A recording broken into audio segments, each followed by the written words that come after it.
I opened one of these creatures up my ass. So tired. Hey, dude. Yeah? You see my coffee? Nope. Come on, dude. You gotta have some idea. Sorry, dude. Haven't seen it. Come on, dude. Seriously. I'm running on fumes here. Where'd you put it? Dude, I have no idea where you... Oh my god! Wait. Is that it over there? Soon after.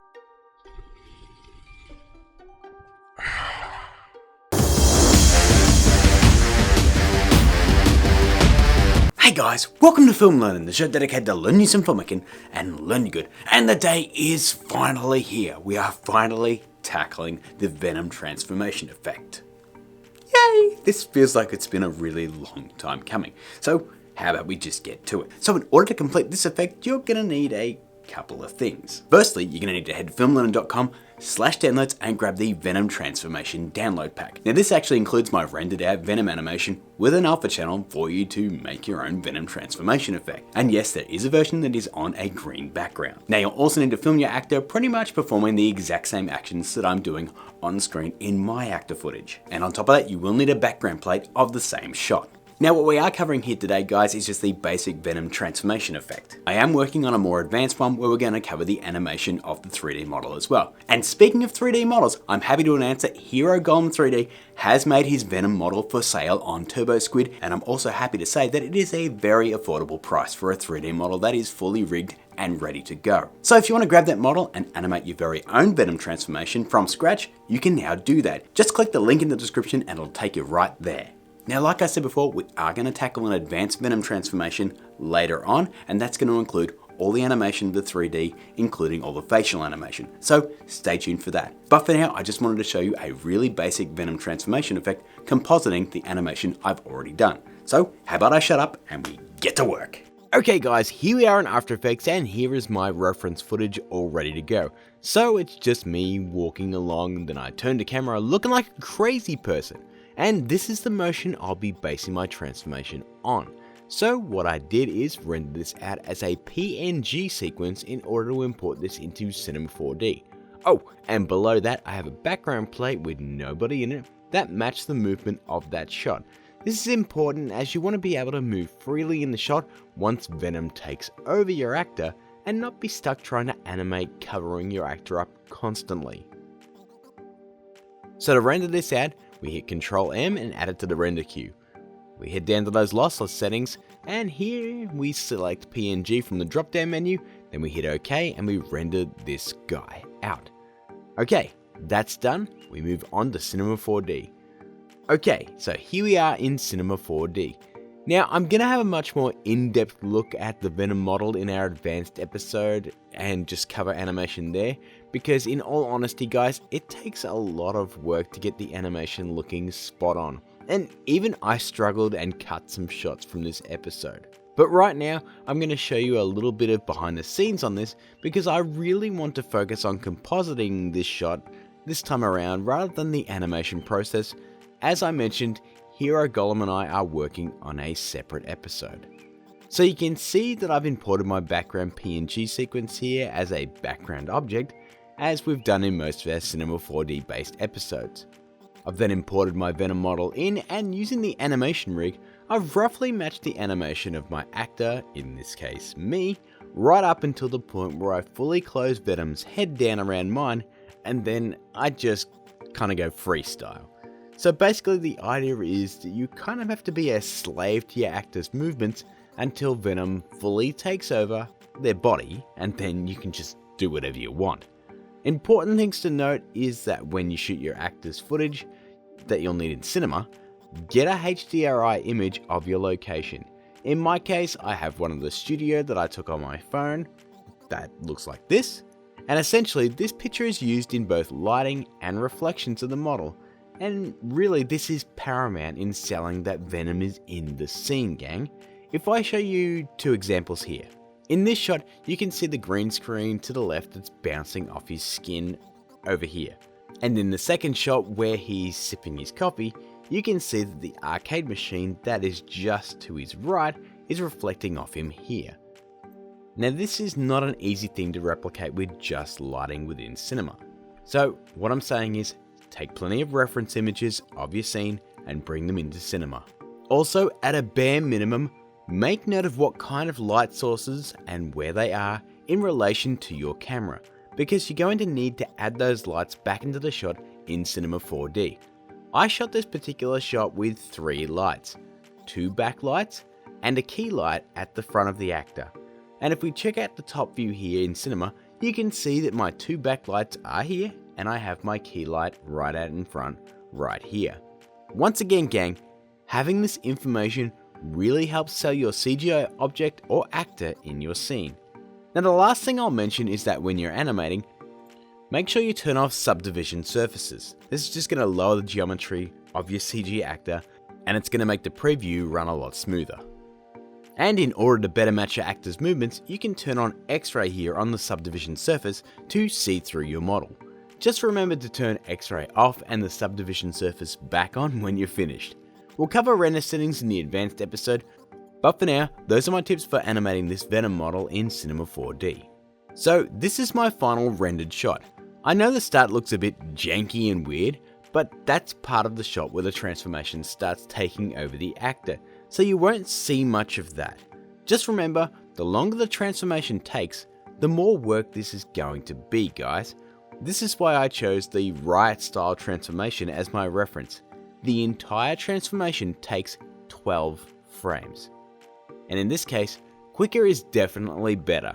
Now we'll all be working off this animation in After Effects next, so be sure and grab the download pack and let's head into After Effects. Okay, so we're back in After Effects and I've got my imported Cinema 4D sequence all imported. Now if we drag and drop this into our shot and check out a preview, this is gonna look terrible. But that's okay, because we all know that that was gonna be the case. So let's just use this as therapy and move on. So the first thing I'm actually gonna do is delete that from our comp, and I'm gonna drag it into a new comp on its own. Done. From there, I'm gonna add some motion blur. Now in my particular case, I'm going to use Real Smart Motion Blur from the effects menu, but if you don't have that, feel free to use Pixel Motion Blur or CC Force Motion Blur.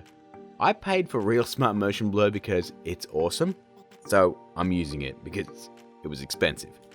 Next is really easy. All I'm going to do is just render that out, as adding motion blur is render intensive, and if we want to work quicker, you gotta render this out.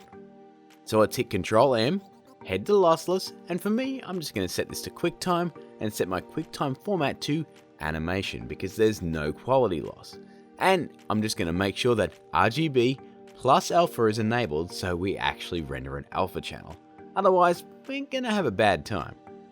Okay, once this is done, let's bring it back in and add it to our active footage right on top. Okay, so that's looking better. But now it's time to do a little bit of shaping. Now what I mean by that is we need to conform Venom to the shape of our actor a little so the transformation looks a lot more natural. So let's firstly hit T and lower the opacity on the Venom layer so we can see our actor underneath. Next, let's head to Effect, Distort and add Liquify. And the first thing I'm going to do is hit the stopwatch on Distortion Mesh. Some of you might not know, but you can actually keyframe and animate the liquify distortion over time, which is very handy, especially if you have an actor that's, say, being taken over by a symbiote. So what I'll do is I'll grab the push tool, bring the brush size way up, and then we can start pushing everything into place. Now, take your time here, gang. There's no rush. The basic idea is to mold the Venom actor to your actor's body shape so that once the transformation occurs, it doesn't look any more unnatural than, well, it is. Once you're done with one frame, move on to the next, and the next, and you should only need to make a few adjustments each frame after those initial adjustments on the first frame, apart from, say, the head wrapping around. And this is key. If you have to adjust Venom's head to fit your actors, do it. Just make sure that on each frame, Venom is covering your actor.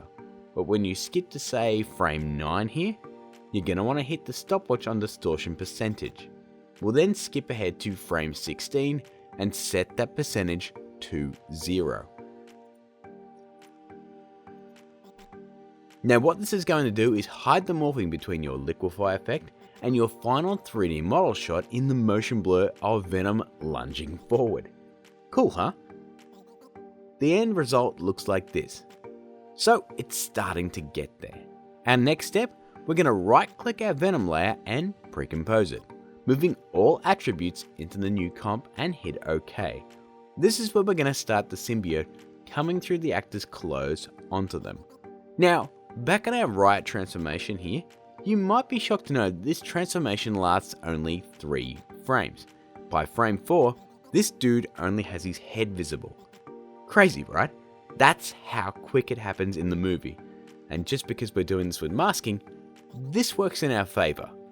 So what you want to do is select our newly minted Venom pre-comp, head to the first frame, grab the pen tool up here, and let's draw, say, 2 masks. One on, say, the hand, and one on the torso. Nice. Let's then collapse the mask menu down and hit the stopwatch on both mask path and mask expansion. Let's skip ahead those 2 frames to frame 3 and expand those masks out to, say, 350 pixels.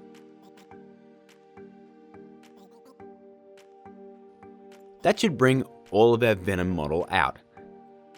Let's also add a feather of 20 on this one. Done.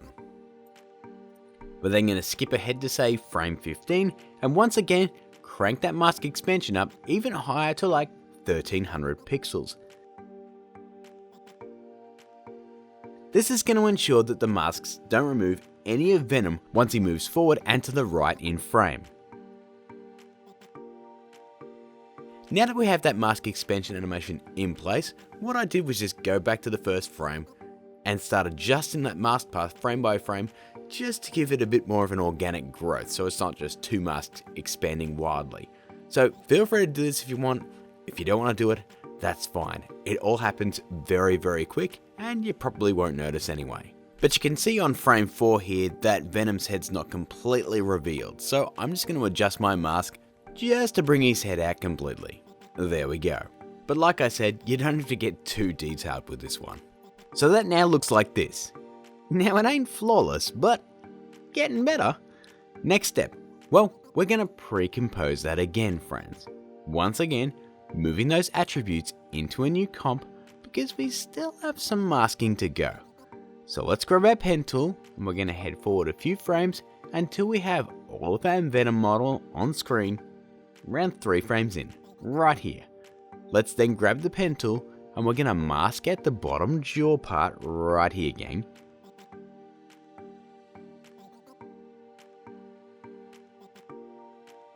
Once you're done, we're going to change that mask to subtract and bring the rest of the model back. And we're going to feather this out, say 20 pixels. Now since the motion blur is in full effect, this will look fine in playback. Frame by frame, it might look a bit strange and weird, but stick with me. Let's hit M and hit the stopwatch on mask path. We can now go forward, frame by frame, and readjust. Now it's actually helpful here to head to mask settings and turn the masking setting down to none. That way you can see what you're obscuring.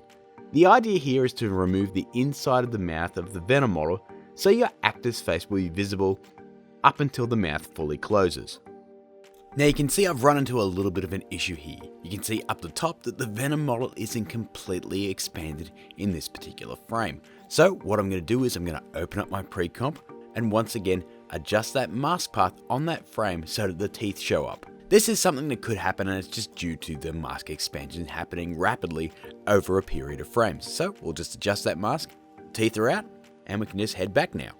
And let's get back to work. So all you have to do is keep going frame by frame, adjusting the mask until, say, the frame before his mouth shuts, like so.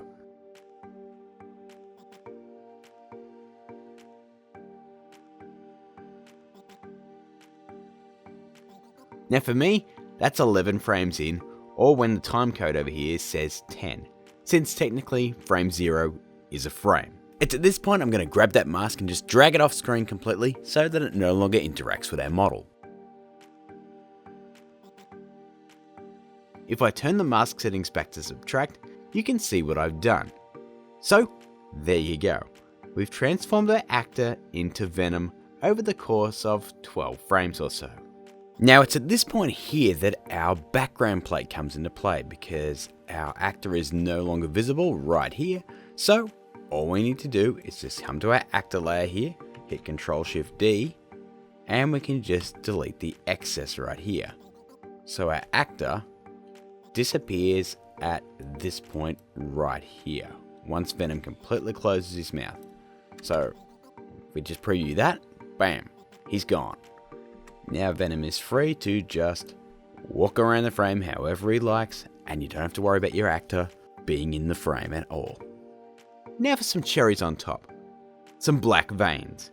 So gang, this one is totally optional, but I'll recommend doing it because it's relatively easy.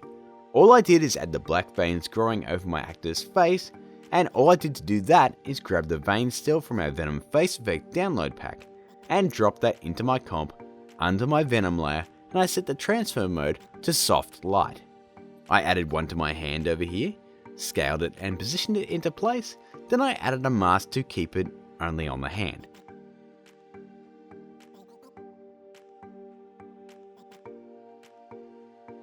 I then added a directional blur, just in the effects menu, blur and sharpen, directional blur, and I just adjusted that to suit the rest of the shot. I also added one to my neck here, and I masked it out to make it look like it's coming out of my collar. I also added a directional blur to this one. From there, I hit the stopwatch on position, rotation, and mask path. I then went frame by frame, adjusting that position, rotation, and the shape of the mask to follow the progression of the Venom symbiote coming up over my head. Now whether you go to this extent is totally up to you guys, but it's only a few frames and it makes it look pretty sweet and a little bit more integrated. You can also add a liquefy effect if you want to contour the veins to your head or face as well, animating the distortion mesh much like we did with the Venom model itself.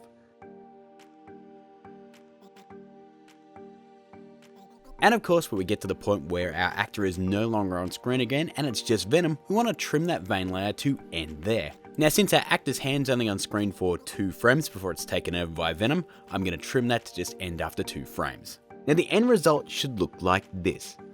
Bam! From Grant to Venom in less than half a second. Now gang, I know this is a pretty basic effect, and we will be getting into a more advanced version in the future, but I think dipping our toe into the 3D model integration is for the best, because I know this was a big step for me and you, and I don't want anyone to feel overwhelmed. Now one other cherry on top I just wanted to cover before I close this one out guys, is just the slime that I had coming out of Venom's mouth, or drool, and this was achieved pretty easily. All I did was track his teeth in Mocha from this point here. Now once I had that track data from Mocha, I exported that to a null object, and then I just brought in 2 slime assets. One was these slime splashes, which is this one here, and one was this Phlegm 5. And all I did was animate a mask on that, so that it would actually come out, like so.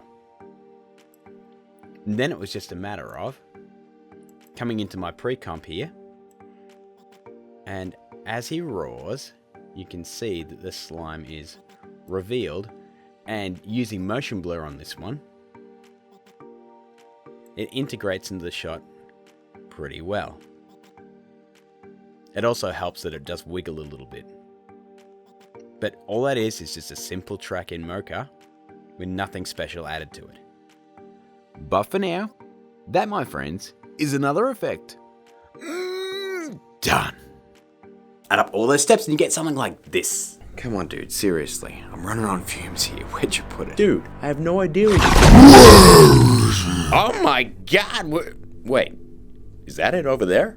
So guys, that is my take on a very quick and relatively easy Venom transformation effect. As you can see, there are a lot of fiddly steps to get this to work, but once it does, you're left with a pretty cool effect. Now once again guys, we are going to tackle an advanced version of this effect, animating with the model, so if you do want to pick up Hero Golem's Venom model, click that link in the description because it is really cheap and we will be working with that model directly in an episode. For real low cheap.